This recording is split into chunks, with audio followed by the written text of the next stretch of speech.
सभी को नमस्कार। अब तक हमने कवर किया है रिलैक्सेशन और मेडिटेशन। आज मैं परिचय करवाना चाहूँगा जो मुझे लगता है कि वो सबसे महत्वपूर्ण अंग है हार्टफुलनेस अभ्यास का।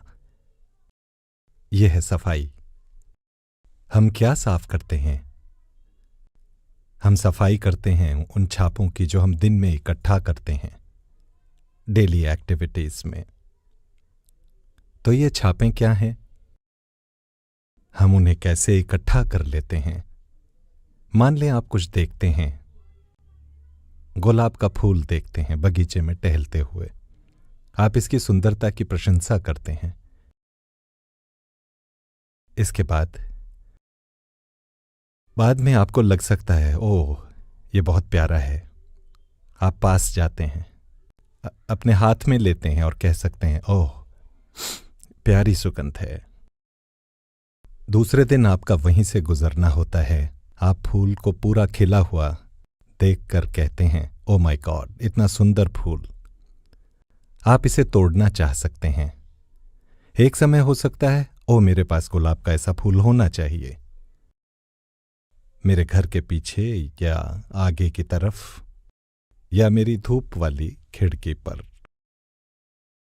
तो इस तरह से हम किसी चीज की ओर आकर्षित होते हैं और उससे बचने का प्रयास या उसमें लिप्त होने का प्रयास हमारे मन में एक छाप बना देता है। एक अन्य उदाहरण आपसे शेयर करना चाहूंगा। हमने सर्कस में देखा है ये हाथी कितने ताकतवर होते हैं। यदि कोई हाथी पागल हो जाए और पूरे सर्कस के तंबू को अस्त व्यस्त करने लगे तो वो तुरंत ही इसे नीचे गिरा सकता है।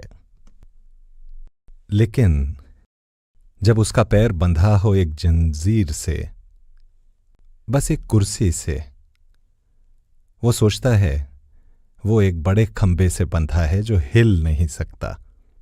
लेकिन अगर उसके पास ये देखने की बुद्धि या समझ और ज्ञान होता कि ये जंजीर खंबे से नहीं बंधी है कंक्रीट कॉलम से, बल्कि ये बंधी है केवल कुर्सी से, सोचिए वो क्या कर सकता है।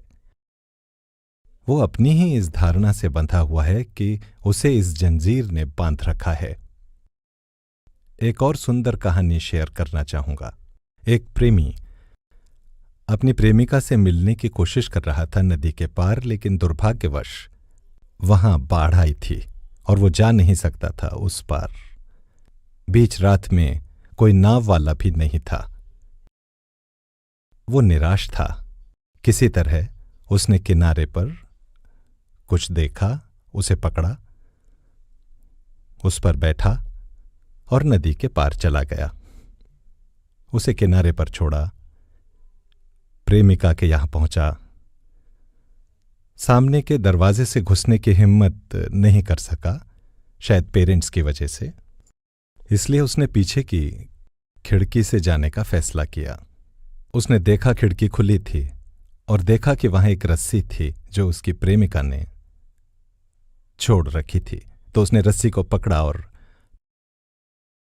पहली मंजिल पर चला गया। अपनी प्रेमिका के साथ समय बिताया। प्रेमिका ने पूछा ऐसी मूसलाधार बारिश वाली रात में तुम यहां तक कैसे आए? उसने कहा तुमने ही रस्सी छोड़ रखी थी खिड़की पे। उसने कहा मैंने कोई रस्सी नहीं छोड़ी। जब उन्होंने लाइट जलाई और देखा तो वो रस्सी नहीं थी, ये एक बड़ा सांप था। उसने सोचा ये एक रस्सी थी और जब वो किनारे पर गया और उस चीज को देखने की कोशिश की जिसे उसने लकड़ी सोचा था, वो एक शव था, मृत शरीर, जिस पर उसने बैठकर नदी पार की थी। इसलिए जब उसने शव को देखा उसने कहा ओ माय गॉड वो लकड़ी का टुकड़ा नहीं था। कुछ भी हो, किसी आकृति ने उसके मन में ये छाप बना दी कि ये लकड़ी का टुकड़ा था। तो ऐसी छापें जो भीतरी पूर्वाग्रहों पर आधारित होती हैं, बजाय किसी परिस्थिति की वास्तविकता के, हम उनके वश में हो जाते हैं। और एक निश्चित क्रम में ये हमारे जीवन में घटता रहता है। मान लीजिए आपको एक बार कुत्ते ने काटा था, तो बाकी जिंदगी आप उस 4 पैर वाले जानवर से डरते रहेंगे और कहेंगे, ए भगवान, मुझे पसंद नहीं। तो इस प्रकार हम पसंद और नापसंद की एक कड़ी बना लेते हैं, पसंद और नापसंद का एक क्रम। यदि हमारे रिएक्शन स्ट्रांग हैं तो हम प्रतिक्रिया करते हैं अपनी पसंद, आकर्षण या नापसंद से, और इसी आधार पर इसके लिए हमारी इच्छा होती है या हम शायद एक तरह से डर की स्थिति में होते हैं। जब आपने देखा होगा, हम हवाई यात्रा करते हैं तो आप यात्रियों को देखते रहते हैं ना, है ना, एक के बाद एक आप चेहरों को देखते हैं वन बाय वन और कहते हैं, ओह वो ठीक है, वो बहुत सामान ले जा रही है, या वो एक अच्छा आदमी लगता है, ये आदमी जो अभी अंदर आया है ओह उतना अच्छा नहीं है। तो हमारा माइंड चलता ही रहता है। इस फेज में, स्थिति में, जिसमें हम लगातार एनालाइज करते हैं लोगों को, चेहरों को, वो क्या ले जाते हैं, क्या पहनते हैं, कैसा परफ्यूम लगाते हैं, और उसी आधार पे लोगों के लिए कहने लगते हैं वो ठीक है, वो ठीक नहीं है, वो ठीक है, वो ठीक नहीं हो सकती। इस तरह की छापें हम इकट्ठा करते हैं, हालांकि हम सीधे इन्वॉल्व नहीं हैं किसी भी चीज़ में। ये सभी बेकार की छापें हैं जो हम इकट्ठा करते जाते हैं। न्यूटन के अनुसार हर क्रिया, इस मामले में मनोवैज्ञानिक तौर से हर विचार या क्रिया की समान और विपरीत प्रतिक्रिया होती है। भौतिक दुनिया में ये सच हो सकता है, लेकिन जब ये आंतरिक क्षेत्र में आता है तो हम जो कार्य करते हैं ये जरूरी नहीं कि उसकी समान प्रतिक्रिया हो। या तो इसकी शून्य प्रतिक्रिया होगी, या फिर ये प्रतिक्रिया कर सकता है अनंत क्षमता से, एक अनंत मात्रा की प्रतिक्रिया। कैसे? जैसे कोई आपके पास से गुजर रहा है जिस पे आप आकर्षित हैं। ये एक सरल घटना है, कोई व्यक्ति गुजर रहा है, लेकिन आप इतने आकर्षित हैं, आप उस व्यक्ति के व्यक्तित्व से चकरा गए हैं और आप उस व्यक्ति के बारे में सोचते रहते हैं। ये छाप है। हम छाप इसी तरह इकट्ठा करते हैं और इसी तरह हम अपनी नियति को बनाते हैं। तो ऐसे ही कभी कभी हम एक व्यक्ति को देखते ही प्रेम में पड़ जाते हैं, या कोई प्रेमी आपको ऐसे देखता है कि आप कहते हैं, ओह वो मुझे इस तरह क्यों देख रहा है, और आप कह सकते हैं मुझे पसंद नहीं।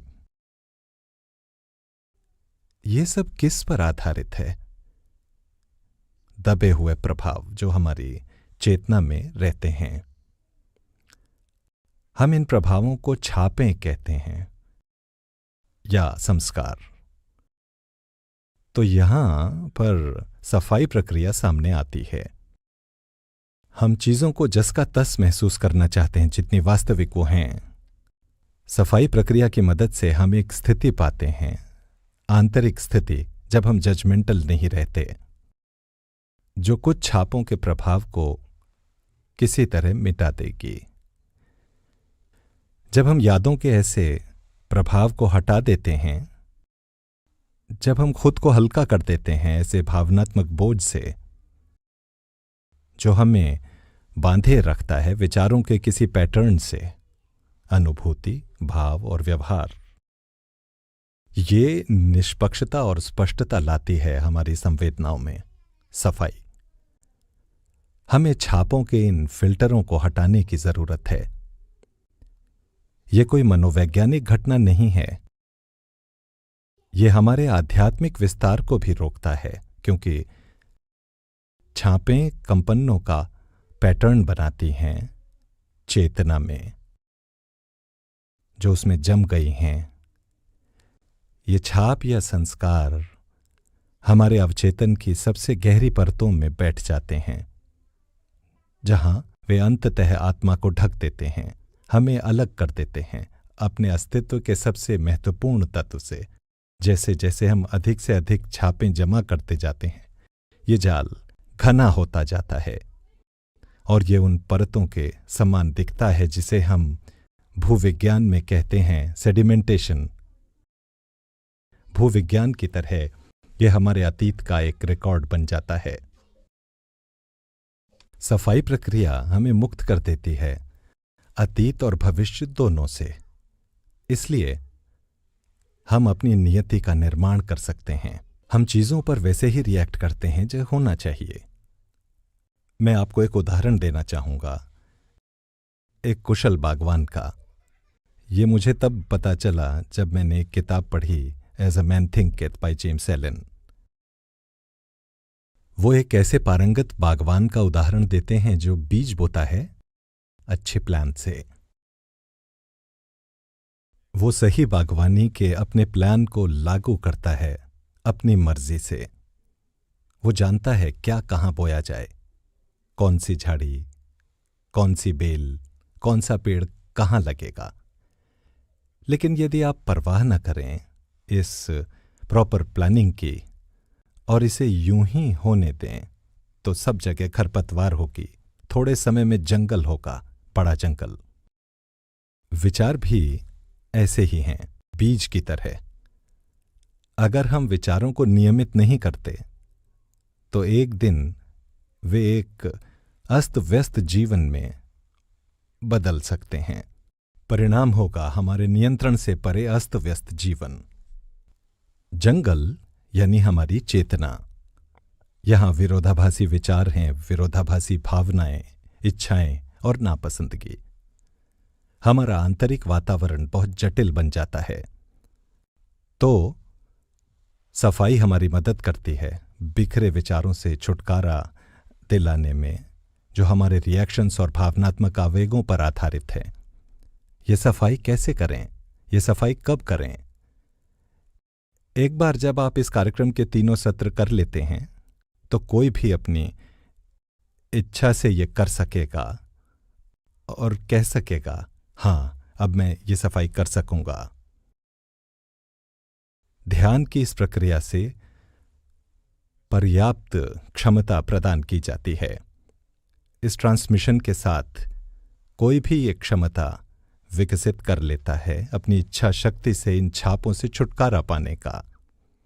इसे कैसे करें, मैं आपको ये प्रक्रिया कराऊंगा, लेकिन कुछ औपचारिकताएं। पहली, ये सफाई कब करनी है? इसे करने का सबसे अच्छा समय जब हम घर वापस आते हैं, दिन भर का मेन काम निपटाकर। मैंने फार्मासिस्ट का काम किया न्यूयॉर्क सिटी में। यूजुअली मैं रात 8 बजे तक घर लौटता था। तभी मैं अपने बेसमेंट में जाता था जहां मैं ध्यान करता था यूजुअली, और आराम से बैठता था, आंख बंद करके सफाई करता था।